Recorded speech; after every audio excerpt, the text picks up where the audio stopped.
حتى نحضر أطيب تبسي دجاج بالخضروات. والله الطعم رهيب.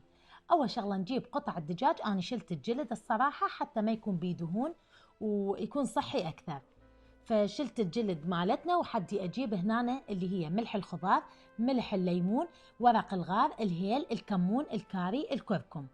نضيف زيت الزيتون، ونضيف عليه الليمون، ونضيف عليه اللبن. نقلبه كل زين ونتأكد تقلب عندنا، بس بصراحة مدى يتقلب بشكل مريح، فحدي أنا أقلبه بإيدي حتى أتأكد بأن الخلطة دخلت بكل مكان وتتبل كل زين الدجاج. أخلطه كل زين وأتأكد تتبل عندنا من كل مكان، وهذه البهارات حتعطيكم نكهة رهيبة. هسه تبلت عندنا، راح أمسح الكاسة مالتنا وأغلفها بالنايلون وأدخلها بالثلاجة لمدة يوم كامل. تقدرون بعد ساعة تستعملوه عادي، بس أنا حخليه يوم كامل.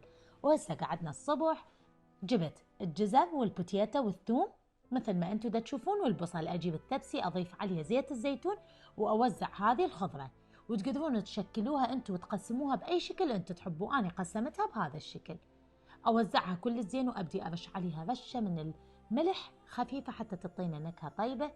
وهنا أنا اجيب الدجاج بعد ما كان بالثلاجه ليله كامله وتتبل عندنا، ابدي اوزعه واخليه على التبسي مالتنا بالخضار. أوزع بهذا الشكل وأتأكد راح أخلي كل قطع الدجاج، وأهم شي التتبيلة اللي تبلت بيها أضيفها على التبسي.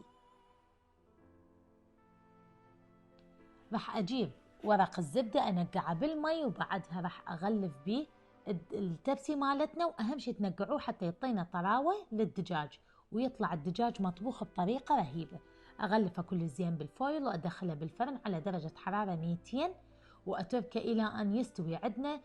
وشوية آخر 5 دقائق أفتحه وأشيل الفويل وأتركه شوية يتحمص من فوق، وأطلعه بهذا الشكل. وجهز عندنا أطيب تبسي دجاج راح أقدمه ويا التمن مالتنا. أتمنى يا رب عجبكم هذا الفيديو، وأتمنى استفاديتوا منه. لا تنسوا مثل دائما أقولكم ديروا بالكم على نفسكم. أشوفكم باكر، مع السلامة.